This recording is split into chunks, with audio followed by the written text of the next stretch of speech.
Caitlin Clark's refusal to give up her number 22 didn't just spark outrage. It signaled a shift in who holds the leverage in women's sports. When Team USA allegedly mandated she wear a different number for training camp, Clark didn't quietly accept. Reports say she pushed back hard, even threatening to walk away entirely. Her stance comes at a time when athletes are increasingly asserting control over their image. And for Clark, her number isn't optional. It's part of her brand, her history, and her dominance. The move to assign her number 17 while leaving 22 unclaimed only magnified the insult. If you're here for the real story and not the filtered version, subscribe. And if you're sticking around for the next meltdown, you better definitely subscribe. This isn't a case of diva behavior. It's a challenge to decades of institutional disregard. Clark's influence, now spanning far beyond the hardwood, makes her a symbol of change in a sport long controlled by rigid hierarchies. That her stand caused visible chaos within Team USA, leadership speaks volumes. This moment reflects the evolving balance of power in women's basketball, where stars like Clark are no longer willing to trade identity for inclusion. What's at stake isn't just uniform policy. It's the future of how women athletes are respected and remembered. Caitlin Clark just quit Team USA. And no, this isn't some petty, overblown drama. It's a headline that sums up exactly how broken the system still is when it comes to respecting women in sports. The entire situation centers on something that should have been so simple. A jersey number. Number 22. A number that, for Caitlin Clark, is everything. It's not a random selection. It's not just a numerical placeholder. Number 22 is Caitlin Clark. It's been stitched into her identity since Iowa. It's printed on the backs of thousands of fans in sold-out arenas. It's a brand. It's her legacy. And yet, when she walked into Team USA's training camp, she was told that she couldn't wear it. No discussion, no reasoning, no compromise. She was assigned number 17, a number with zero connection to her story, a number that means nothing to her audience, a number that, according to every available report, she never wanted and never asked for. And here's the kicker. No one else had number 22. Let that sink in. The number wasn't taken. It wasn't unavailable. It wasn't part of some complicated seniority issue. It was just off limits. For no stated reason. No explanation. No accountability. That's when things exploded. Clark reportedly pushed back. Hard. She told Team USA that if she couldn't wear number 22, she wouldn't play. And just like that, the biggest name in women's basketball, arguably the face of the sport right now, walked away from the national team over a jersey number that never should have been up for debate in the first place. And it only spiraled from there.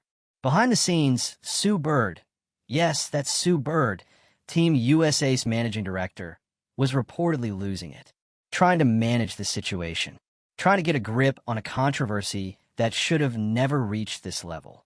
Sources describe Bird as completely overwhelmed by the backlash, because what started as a quiet policy decision suddenly became a full-blown scandal. And the truth is, this whole situation reveals something way deeper than jersey numbers. This is about respect. Clark didn't walk away from Team USA because she didn't get her favorite number. She walked away because she was asked to compromise something symbolic, something personal, something earned. She walked away because she's the most influential player in the game right now, and the message she got from the organization was clear. We'll use your image, your hype, your audience, but we still make the rules. You don't get to own your identity here. It's a level of organizational arrogance that fans are sick of, and the fans are showing up in force. Comment sections are flooded. Social media is on fire. Sports analysts are weighing in. Everyone sees what this is. A reminder that no matter how big a woman becomes in her sport, there's always someone ready to remind her who's really in charge. But here's what they underestimated. Caitlin Clark has leverage now. Real leverage. She's not a rising star. She's the star. Her name breaks viewership records. Her jersey outsells entire rosters. Her presence on a team guarantees media coverage, ticket sales, and cultural relevance. She's not hoping for exposure anymore. She is the exposure. And when she said no, it sent shockwaves. Because this wasn't just a refusal. It was a power move. It was Clark making it known that she won't be boxed in by outdated systems that still don't know how to treat women athletes with the respect they've earned. And that's exactly why this moment matters so much. Because for decades, women in sports have been expected to be grateful just to be there, to not rock the boat, to accept less pay, less coverage, less freedom, less voice. And when they speak up, they're labeled difficult. When they assert themselves, they're seen as ungrateful. When they challenge decisions, they're seen as disruptive. Clark is disrupting the system and doing it in the most direct way possible. She said, "If you want me, you respect what I've built." And here's what she's built: a number that represents more than performance. It represents cultural significance. It represents a shift in how people view women's basketball. Number 22 is part of that story. It's the thread that connects her records, her highlights, her fans. Taking that away isn't just administrative, it's personal. And what's worse is that the organization doesn't seem to understand the damage they've done. Because this isn't a PR issue. It's a values issue. It's about whether women athletes are actually allowed to own the things they've built, or whether they're expected to hand it over as soon as they enter the system. Sue Bird knows better than most what this all means. She's been through it. She's lived the decades of being underpaid, undercovered, undervalued. So the fact that she's at the center of this controversy now, that only adds fuel to the fire. She's not just dealing with the fallout. She is the fallout. Because fans expected better from someone who's been on the receiving end of disrespect. And now, she's caught in the middle of a controversy that's quickly become a case study in how not to handle a generational talent. And the bigger picture? It's brutal. This isn't just a Caitlin Clark story. It's a story about every woman who's been told to shrink in the face of power. About every female athlete who's been stripped of agency. About every moment when respect was treated like a favor instead of a right. This number debacle exposed how fragile progress still is. How easily an institution can remind an athlete, this isn't really yours. We still make the calls. But Caitlin Clark said, not anymore. In that decision, walking away from Team USA over her number just set a new precedent. It told every young athlete watching, your identity matters.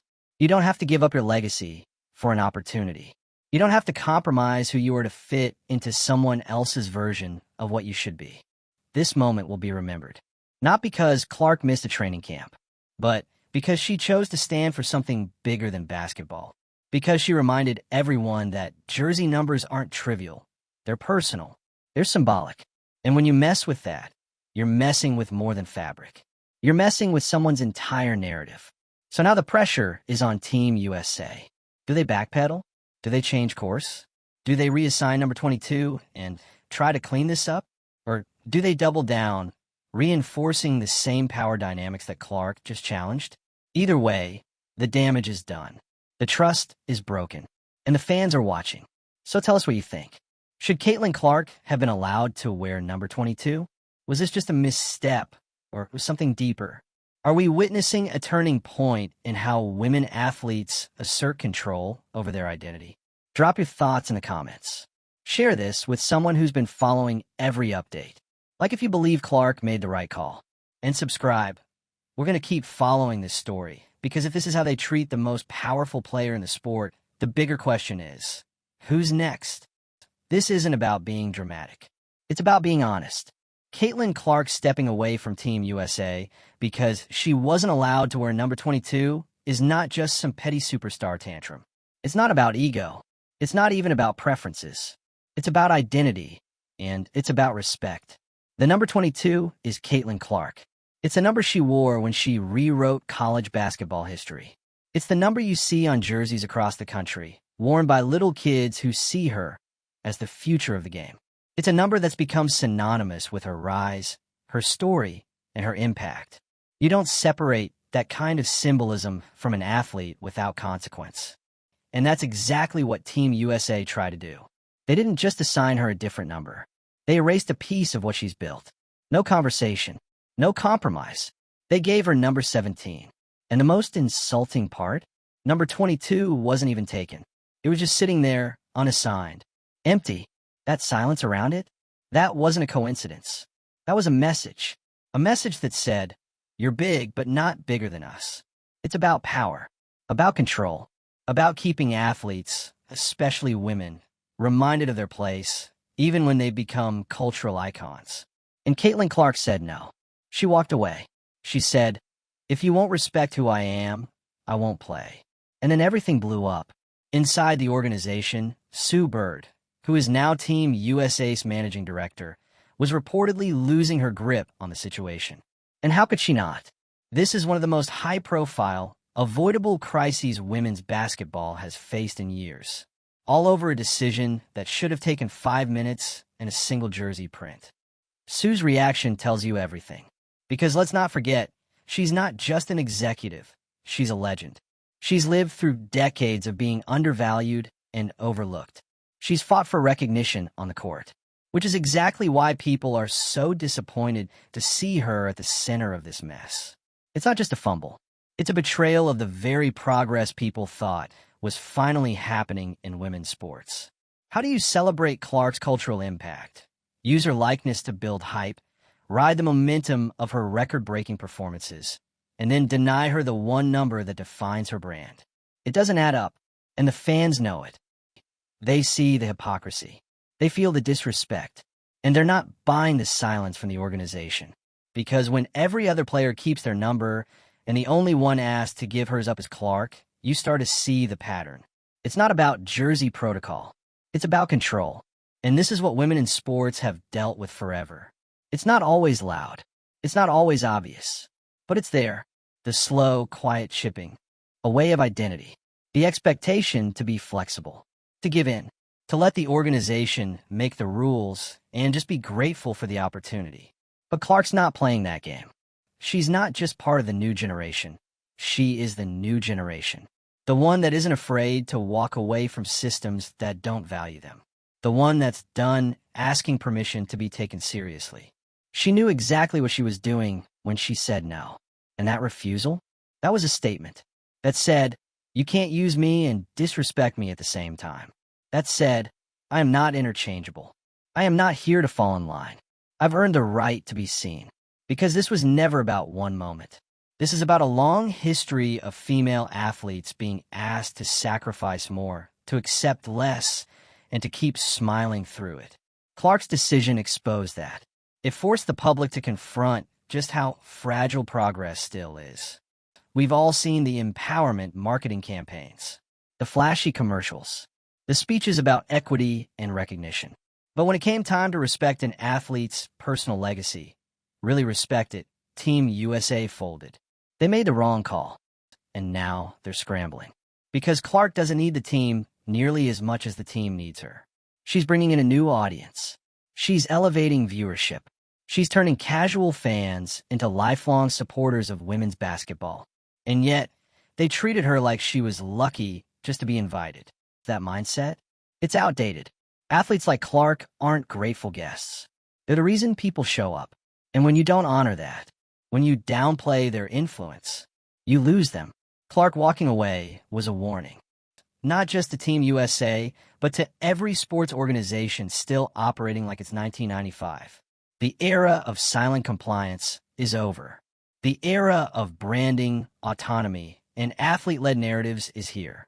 And this time, the fans are watching. They're not just upset about the number. They're upset about what it represents. Because if someone like Clark, who's brought so much value to the game, can't get a basic sign of respect, what hope is there for the rest? What message does that send to young players coming up?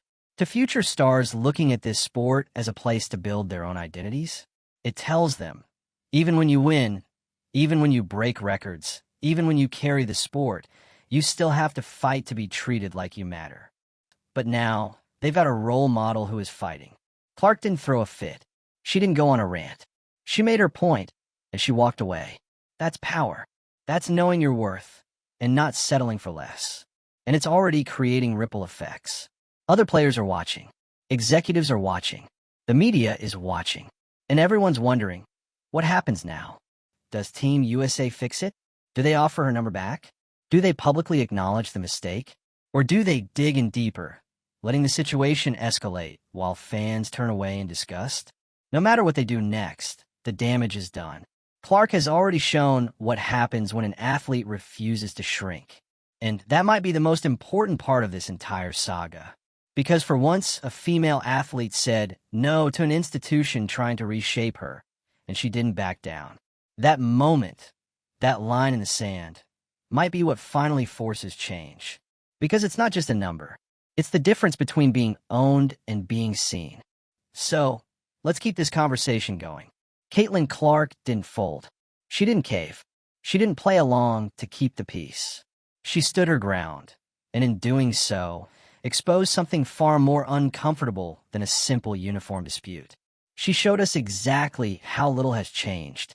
Because for all the speeches about growth in women's sports, for all the "we support our athletes" campaigns and empty social media platitudes about equity and empowerment, the moment Clark challenged something real, something institutional, the support vanished. The room went quiet. The decision was already made. And the most talked about player in women's basketball was told to sit down, suit up, and accept being stripped of her identity. No one said it out loud. They didn't have to. The message was clear. You can lead, but only if we approve of how you lead. You can shine, but only within our lines. You can have a voice until it threatens to disrupt the system we've built. And what does that tell every other woman in sports who's watching this unfold? It tells them that even if you're Caitlin Clark, even if you're the biggest thing to happen to the sport in years, your legacy is negotiable the second it makes someone uncomfortable. Let's break this down again because it needs to be said. Clark didn't demand special treatment. She didn't ask to leapfrog senior players or override tradition. She didn't make a fuss over something trivial. She simply wanted to keep her number 22, the number that's followed her from the University of Iowa to the WNBA, the number that her fans wear, that kids identify with, that brands use, that symbolizes her rise and her impact. And she was told no, not because it was unavailable, not because someone else earned it, but because they could. And when she pushed back, the response wasn't understanding. It wasn't collaboration. It was resistance, control, an attempt to rein her in, remind her that no matter how far she's come, she still answers to the structure. Sue Bird's involvement only complicates things further. This isn't some disconnected executive who's never played a minute of elite basketball. This is Sue Bird, Olympic gold medalist, WNBA legend, one of the most respected figures in the sport. She knows what jersey numbers mean. She knows what it feels like to be marginalized. She's lived the uphill battle for legitimacy in women's sports. And still, she ended up the face of the problem. Reports say she was overwhelmed, trying to manage the media, scrambling to protect the image of Team USA, losing composure behind closed doors. That kind of pressure doesn't come from nowhere. It comes from realizing that your own team made a move that exposed how deeply rooted the disrespect still is, even from within. Because let's be honest, if Caitlin Clark can't be trusted with her own number, her own brand, her own narrative, what athlete can? This isn't just a PR disaster. It's a wake-up call, and it's about time. Because for decades, women athletes have been told to play nice, to accept less, to wait their turn, to hand over their voices to organizations that promise support but deliver silence when it counts. Clark said no. She drew a line in the sand, and the system didn't know what to do with that. Now they're on the defensive. But here's where it gets even more revealing. The number 22 is still unassigned, still vacant. That means they're not letting Clark wear it, but they're also not giving it to anyone else, which says everything. That number wasn't reassigned. It was withheld. And that takes this to another level. Because now it's not just about denying her identity. It's about making sure no one else wears it either. It's about ownership, about control, about punishment. This isn't strategy. It's ego, and it's transparent. The fans see it. The athletes see it. The entire sports world sees it. And they're not staying silent. The longer Team USA lets this linger, the more damage they do. Not just to their image, but to the credibility of every "we support our women" campaign they've ever tried to push. Because now those slogans feel hollow. Now that allyship feels conditional. Clark didn't walk away because she didn't get her way. She walked away because she saw what this really was. A subtle but powerful reminder that even at the top, she was still expected to bend. But she didn't. And that's exactly why this moment matters so much. Because it changes everything. It sends a message to every young athlete watching. You are allowed to protect what's yours. You are allowed to defend your story. You are allowed to walk away from spaces that don't respect you. Even if it's Team USA. Even if everyone says, just be thankful you were chosen. You don't have to accept treatment that undermines your identity. And Clark standing firm? That's not ego. That's leadership. Because it would have been easier to just wear the number and move on. To stay quiet, play the game, and collect the accolades. But she knew what was at stake. She knew that once you let someone rewrite your story, you lose a little piece of control. You become easier to manage, easier to silence, easier to replace. So she said no. She kept her story hers. She didn't let them take the number that means something. And in doing so, she flipped the script. Team USA thought they were sending a message to her. But she sent one right back, to them, to fans, to every girl who's been told to shrink. Her stance is bigger than basketball now. It's about autonomy, about boundaries, about refusing to be molded into someone else's idea of what a star athlete should look like. Caitlin Clark isn't just the best in the game. She's the standard bearer now for what empowerment looks like when it's not curated by an ad campaign or delivered in a press release. She's not performative. She's principled. And the people in power? They're still trying to catch up. So here's the truth. This moment isn't going away. You can't sweep it under the rug. You can't issue a vague statement and expect fans to forget. The conversation has changed. The stakes are different now. Clark's refusal to play without number 22 is going to live on. Not as a scandal, but as a shift. Because she just proved what happens when an athlete knows her worth and refuses to play small just to keep the peace. That's power. That's legacy. And it's only the beginning. So where do you stand on all of this? Should Team USA have just let her wear 22 from the start? Is this about ego or about asserting control over someone they couldn't contain? Do you think this will spark broader changes in how athletes, especially women, are treated by the systems they play in? Drop your thoughts below. Hit like if you're with Caitlin on this. Share this with someone who's been following the story. And subscribe. We're covering every twist and turn as this unfolds. Because this story, it's bigger than basketball now.